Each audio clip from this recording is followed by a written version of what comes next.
धन्यवाद। जहाँ पर उपस्थित हमारे धर्मशाला के मेयर नीनू शर्मा जी, हमारे पूर्व मेयर जग्गी जी और राजेंद्र कर्ण जी, कांग्रेस पार्टी के प्रेसिडेंट ब्लॉक के, और मल्ली जी, समस्त यहाँ बैठे हमारे वरिष्ठ कांग्रेस के सभी सदस्यगण, बुलाई। अभी आपको पता है कि पिछली बार जब हम जहाँ मिले थे तो हमने जिला स्तर की बैठक सभी ब्लॉक कांग्रेस के पदाधिकारीगण और एक जो है वो बैठक रखी थी इन चुनावों के संदर्भ में। तो उस वक्त जो हमारे पिछले जो विधायक रहे हैं कांग्रेस पार्टी से, जो 6 विधायक पार्टी छोड़ करके चले गए थे और उस तरह से 3 इंडिपेंडेंट, कुल मिलाकर के 9 जो हमारे विधायक जो थे चुने हुए, 6 जो थे वो कांग्रेस पार्टी के चुने हुए भागे और 3 जो है वो इंडिपेंडेंट। और मैंने उस वक्त भी कहा था कि ये एक संयोजित कार्यक्रम था जो भारतीय जनता पार्टी ने खेला और उस राज्यसभा की वोटिंग में की, और जब जो बिल, मनी बिल और जो हमारा बजट पास होना था उसमें कटौती प्रस्ताव जो होते हैं वो मनी बिल ही होता है। तो हमारे जो कांग्रेस पार्टी के वरिष्ठ 6 जो विधायक थे उन्होंने उसमें वोट जो है वो नहीं दिया और ऑनरेबल स्पीकर ने जो है वो उनको जो है वो एक्सपेल कर दिया।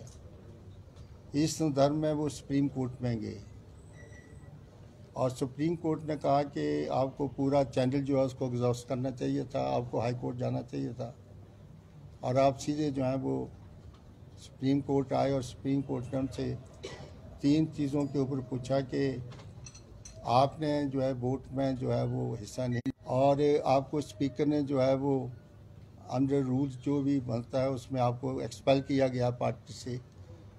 इसके ऊपर आपने क्या कहना? तो उन्होंने कहा कि हमने जो है वो, हमें टाइम नहीं दिया गया, अपनी पोजीशन हम क्लियर करना चाहते थे।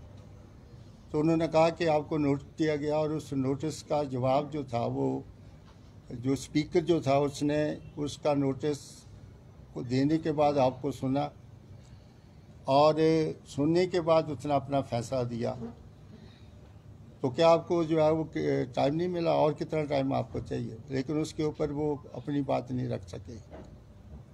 और आपको पता है कि उन्होंने कहा कि सुप्रीम कोर्ट ने जो आदेश दिया कि ना तो तुम वोट दे सकते हो और ना ही वोट में पार्टिसिपेट कर सकते हो, ना खड़े हो सकते हो। और जो इनका डिसीजन जो है उसको उन्होंने अगली हेयरिंग जो है वो दी 6, उनको जो है वो राजा वीरभद्र सिंह के वक्त में भी और डॉक्टर वाइस परमार के वक्त में भी बहुत मान सम्मान मिला, ठाकुर रामलाल के वक्त में मान सम्मान। और उसके बाद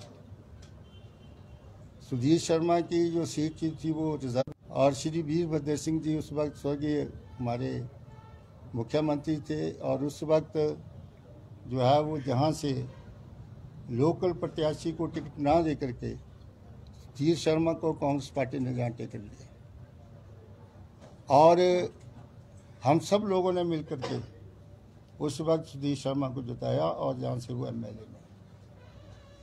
आगे जब चुनाव आया, पार्लियामेंट के चुनाव के लिए हमने कहा कि सुधीर शर्मा जो है सबसे बड़ा अच्छा चेहरा है, उसको उतारो, और उसने पार्लियामेंट के इलेक्शन में बैकआउट कर दिया और खुद पीछे हो गया और यहाँ से पवन काजल को खड़ा किया, जबकि पवन काजल की अभी तक भारतीय जनता पार्टी से वो आया ही था और वह भी एसोसिएट मेंबर भी कांग्रेस पार्टी का नहीं बना था। वो तो कांग्रेस पार्टी इंडिपेंडेंट जीत के आया तो कांग्रेस पार्टी ने उसको अपना एसोसिएट मेंबर बनाया, उसको जो है वो आगे कांग्रेस पार्टी में लेकर के उसको टिकट दे दिया और कांग्रेस पार्टी बुरी तरह से हारी। अगला जो बाई इलेक्शन जब आया, जहाँ से कृष्ण कपूर जी जो है वो एमएलए बन गए, एमपी बन गए और बाई इलेक्शन आ गया, हमने सभी ने यूनिवर्सली फैसला किया कि इनको जहाँ से खड़ा करो, क्योंकि सुधीर शर्मा जहाँ से पहले एक बार MLA रहे हैं और दोबारा इनको न चाहता। उस वक्त उन्हें बैकआउट कर दिया और बलजिंदर कर्ण को जो है वो जहाँ से हमने प्रत्याशी बनाया। और उस वक्त भी इन्होंने जो ऑफिशियल कैंडिडेट था कांग्रेस पार्टी का, उसको जो है वो सबोटाइज किया पूरा इलेक्शंस, और जहाँ से भारतीय जनता पार्टी जीती। इस बार मैं आपको स्पष्ट करना चाहता हूँ, श्रीमती सोनिया गांधी बिल्कुल इसके हक में नहीं थी। उसको पता था कि ये आदमी जो है ये अलाइबल नहीं है, और उन्होंने इसका जो है वो फाइल जो थी वो पहली बैठक में क्लियर नहीं की। जब 2-3 बैठकें हो गई तो श्रीमती प्रतिभा सिंह ने मुझे कहा कि चंद्र कुमार जी, आप जो है वो हमारे साथ जो है वो वाइस प्रेसिडेंट हैं और कार्यवाहक का प्रेसिडेंट भी हैं, तो आप मेरे साथ चलिए और कोशिश कैंडिडेट्स की फाइलें क्लियर करनी है। और हम वहाँ पर गए। जो पॉलिटिकल शक्ति था श्रीमती सोनिया गांधी का, उसको जो है वो जिम्मेवारी दी, और हमने इसका पूरा केस प्लीट किया। हमने कहा कि हमने कांग्रेस पार्टी की सरकार बनानी है, आप इनका कैंडिडेचर क्लियर कराओ, और इस बार भी उनका कैंडिडेचर क्लियर कर। मुझे बड़ा अफसोस है कि आज जो लाशर लगा रहा है जहाँ से जो सुधीर शर्मा, कि कांग्रेस पार्टी में घुटन महसूस कर रहा हूँ। कितने टाइम तक ये मंत्री रहा है आपके जहाँ का धर्मशाला का, उस वक्त कांग्रेस में घुटन महसूस नहीं हुई। इसके कहने के ऊपर राणा वीरभद्र सिंह ने चीफ इंजीनियर जो है PWD लगाया, चीफ इंजीनियर IPH लगाया, चीफ इंजीनियर इलेक्ट्रिसिटी लगाया। जहाँ पर सबसे बड़ा प्रोजेक्ट स्मार्ट सिटी जो है वो कांग्रेस पार्टी ने लेकर के आए, और सबसे बड़ा महकमा जो है वो सुधीर शर्मा को दिया। तब तो घुटन महसूस नहीं हुई, और जब इस बार जीत के गए तो उनको घुटन महसूस हो गया कांग्रेस पार्टी की। बड़ी शर्म की बात है। मैं तो अपील करूंगा जितने भी हमारे धर्मशाला के जितने भी सिंधगान हैं, पढ़े लिखे लोग हैं, इंटेलेक्चुअल्स हैं, अच्छे स्टेट्समैन हैं, सारी पब्लिक है, कि ऐसे आदमी को रास्ता दिखाइए। गया राम का पहाड़ पड़ते हैं और पार्टी को, नेशनल पार्टी को बदनाम करते हैं। मैं बड़ा हैरान हूँ कि कांग्रेस पार्टी ने इसको ऑल इंडिया कांग्रेस पार्टी का ये सेक्रेटरी रहा है, 30 स्टेटों का इंचार्ज रहा है, और आज कहता है कि कांग्रेस पार्टी में घुटन महसूस हो रही है। हम तो बड़े लंबे समय तक कांग्रेस पार्टी के साथ जुड़े हुए हैं। कांग्रेस पार्टी को जब ज़रूरत थी लीडर की, तो ये लोग जो हैं वो पीठ दिखा रहे हैं। इनको शर्म आनी चाहिए। मैं तो कहता हूँ कि इनकी जमानतें जब्त होनी चाहिए। कौन सा काम ऐसा, आज भी मैं बता दूँ, जितना जहाँ का एडमिनिस्ट्रेशन है, चाहे IPH विभाग है, चाहे PWD विभाग है, चाहे आपका स्मार्ट सिटी का जो CEO वगैरह जब लगे, सब इसके लोग हैं। मेरे सामने जो है वो श्री सुखविंदर सिंह सुक्खू ने उनकी अपॉइंटमेंट की और हर काम इसका किया है। अगर मंत्रिमंडल में मंत्री नहीं बन सके तो इसका मतलब कांग्रेस बुरी जमात है। अगर कांग्रेस से जो है वो मुझे नफरत हो रही है, मुझे बड़ा अफसोस है। आप लोगों के पास जाकर के रोना धोना करना, आप अपना स्टैंड रखो लोगों के सामने कि किन परिस्थितियों में आपने कितना पैसा लिया, किन लोगों ने कितना कितना पैसा लिया इस कांग्रेस पार्टी को तोड़ने के लिए। उसका लेखा जोखा लोगों के समक्ष बताओ। आप दूध के धोए नहीं हैं। मैं बड़े लंबे समय तक कांग्रेस पार्टी के साथ रहा हूँ, और मैं एक एक बात जानता हूँ लोगों के बारे में, जहाँ जहाँ कहाँ उन्होंने प्रॉपर्टियाँ बनाई हैं। अब जब चुनाव होंगे तो उनको हम जाएंगे, रास्ता दिखाएंगे कि आपकी कहाँ कहाँ प्रॉपर्टियाँ, कहाँ कहाँ आपके होटल कंस्ट्रक्शन हुई हैं, कहाँ कहाँ से पैसा कहाँ कहाँ गया है। ये पूरा आंकड़ा जो है वो हम दिखाएंगे इनको। ये आज लोग जो है वो घिनौना काम करके अपने आप को जो है वो सच्चा सुच्चा सिपाही, आज इनको घुटन महसूस हो रही है। अपने गिराबान में झांक करके देखें आप कहाँ थे और आज कहाँ हैं। कम से कम आप वफादारी से जिस पार्टी में रहो, वफादारी से रहो, ईमानदारी से रहो, निष्ठा से रहो। हमें बड़ा अफसोस है कि मैं इसके वाई इलेक्शन में भी गया हूँ। पहला वाई इलेक्शन जो हार गया था बैजनाथ में, दूसरे वाई इलेक्शन में मैं गया हूँ, उसको उस वक्त से जीता है। जितना काम मैंने इसके पहले इलेक्शन में जहाँ पर किया था, मैं अपना विधानसभा क्षेत्र छोड़ करके जहाँ से नीट भारती चुनाव लड़ता उसको छोड़कर मैं इसकी भर्ती के लिए भी फतेह सिंह ने मेरी ड्यूटी लगाई और मुझे अपने लोगों में जाना पड़ा। अब हम इनको दिखाएंगे आईना, कांग्रेस पार्टी एकजुट है यहाँ, जिस किसी को भी टिकट मिलेगा, हम जो है वो आसानी से बैठने वाले नहीं है। मैं बताऊँ आपको, मैं खुद बैठूंगा इस विधानसभा क्षेत्र में और उसको दिखाऊंगा चुनाव क्या होता है। और जैसे आप मुख्यमंत्री के ऊपर दोषारोपण कर रहे हो, मेरे काम नहीं तो कौन सा काम रह गया इनका, मुझे बताइए कौन सा ट्रांसफर का काम होता है? कई हमारे काम भी नहीं होते, छोटी मोटी ट्रांसफर की बात है। जितने प्रोजेक्ट है इसके कहने के ऊपर मैं पिछली बार जब मुख्यमंत्री ने यहाँ टूर रखा तो जहाँ पर कंजर्वेटिव फॉरेस्ट मिस्टर कौशल लगा हुआ था, वहाँ पर कोई पार्क बनना था, उसने उसके पार्क को थोड़ी अनदेखी की थी, वो पार्क खराब हो गया, मौके के ऊपर गए। उसी वक्त सुखविंदर सिंह सुक्खू ने कहा कि आपने इस पार्क को दोबारा ठीक करो, और तीसरे दिन जो था कौशल को यहाँ से बदल दिया और यहाँ से कंजर्वेटिव फॉरेस्ट उसको हटा दिया और दूसरा कंजर्वेटिव फॉरेस्ट यहाँ पर लगाया। आप मुझे बताइए इससे ज़्यादा क्या होता है किसी एमएलए का मान सम्मान करना? किसी की मजबूरी होती है। आपको पता है कि सुप्रीम कोर्ट का एक डिसीजन है कि 12% से ज़्यादा जो है मंत्रिमंडल की एक्सपेंशन नहीं हो सकती। कोई ज़रूरत अभी भी मंत्रिमंडल में कई जगह होती है इंसान को, पर यह कह देना कि मैं घुटन महसूस कर रहा हूँ, मेरे काम नहीं हो रहे हैं, कौन सा काम रहेगा मुझे बताइए धर्मशाला का? आज जितना भी बजट स्मार्ट सिटी का है, अगर उसकी पूरी इंक्वायरी की जाए तो मैं देखता हूँ कि कंक्रीट के जंगल बनाए हुए हैं यहाँ पर। आपका ओवरलैपिंग हुई है कई कामों की, पीडब्ल्यू के पैसा भी वहाँ लगा हुआ है, स्मार्ट सिटी का पैसा भी वहाँ पर लगा हुआ है, एक एक काम डबल पैसा उसके ऊपर लगा हुआ है। करोड़ों रुपया जो है वो जहाँ इन्वेस्ट किया गया इस पार्लियामेंट्री के क्षेत्र से, विधानसभा क्षेत्र में, छोटा सा विधानसभा क्षेत्र है। हमें देखो जिन क्षेत्रों से हम लोग आते हैं, अभी तक कई गांव सड़कों से नहीं जुड़े हैं, कहीं पानी की सुविधा नहीं है। मैंने अपने वक्त में जब मैं मिनिस्टर था इरीगेशन पब्लिक हेल्थ का, ये सीवरेज का काम उस वक्त हमने शुरू किया है। वाटर सप्लाई स्कीमों के लिए करोड़ रुपया हम जो है वो लेकर के इन चीज़ों के लिए। तो ये कह देना कि मेरा काम नहीं होता है लोगों के सामने, अब क्या ड्रामे किए जा रहे हैं। आदमी अपनी खुराफात से बाज नहीं आता है। आप धर्मशाला के लोगों ने उसको नकार दिया है, वो उसकी मीटिंग में नहीं जा रहे हैं। आप जो है कुछ जो है बैजनाथ के आदमी बुला रहा है, कुछ जो है वो कांगड़े के लोगों को बुला रहा है, वहाँ पर उनको हार पहुँचा रहा है, और वो खुद ही बीजेपी के पहले उनको कहता है बीजेपी में ये लोग जो है वो कांग्रेस के बीजेपी में आ गए। इस प्रकार का ड्रामा चलने वाला नहीं। इसी मैं आप लोगों को स्पष्ट कहना चाहता हूँ कि जो जो भगौड़े हैं, आया राम गया राम हैं, इनके ऊपर कांग्रेस पार्टी की पैनी नज़र है, और इन चुनावों में हम इनको शीशा दिखाएंगे कि आपकी करनी और कथनी में क्या फ़र्क।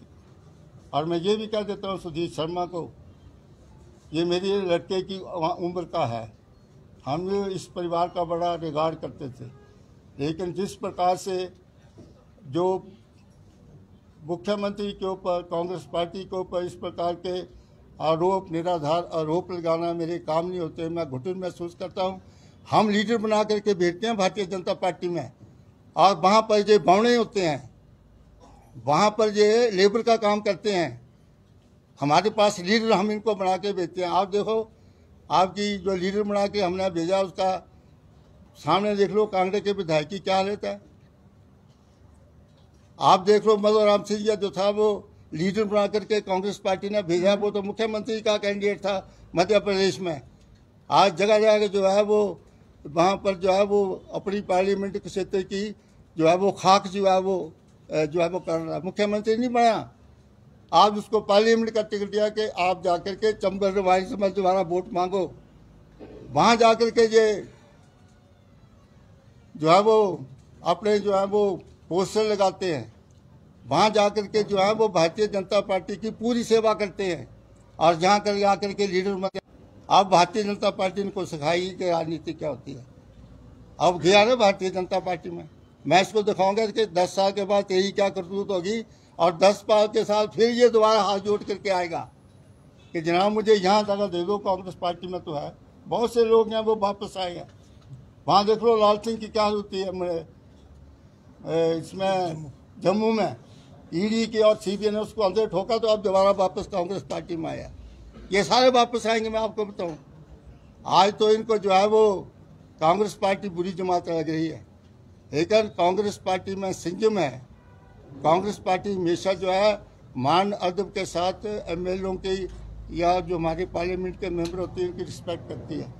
मुझे भी बड़े लंबे समय तक जो है वो इस पार्टी में रहने का मौका मिला, एज ए सांसद, as a minister, as a MLA. हमने तो कभी रिजाइनमेंट नहीं की। हमारी जो ड्यूटी लगी हमने कहा बड़ी इच्छा से हम इसको निभाएंगे।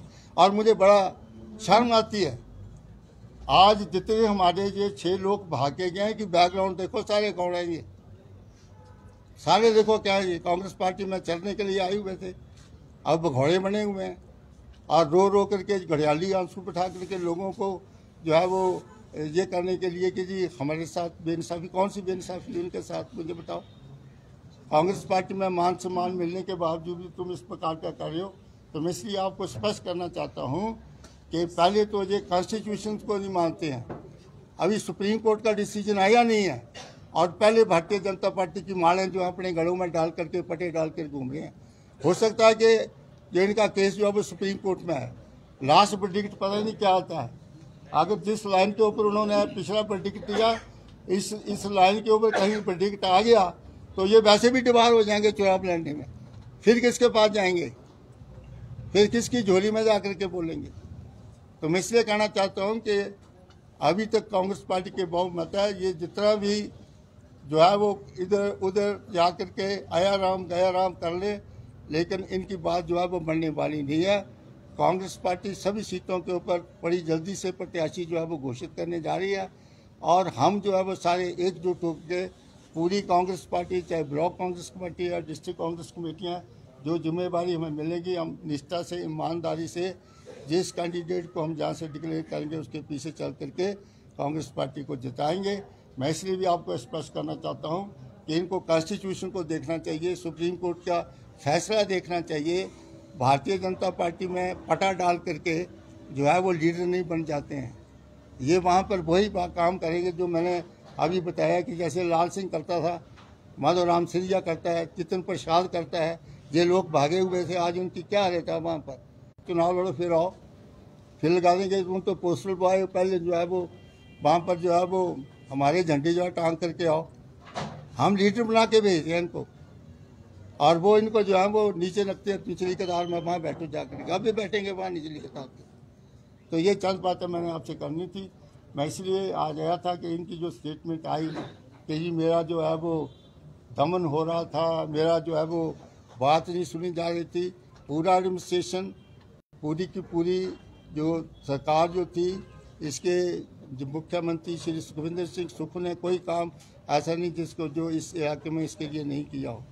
और मुख्यमंत्री वीरभद्र सिंह के वक्त में मैं आपको बताऊं कि सबसे ज़्यादा लाइन शेयर जो था बजट का वो आपके धर्मशाला कॉन्स्टिट्यूंसी में, और जहां पर जितना चीफ इंजीनियर दूसरे थे सब इन लोगों के कारण। हमने तो कभी रिजल्टमेंट नहीं किया, हमें जो मिला ठीक है, जो बजट में मिल गया ठीक है।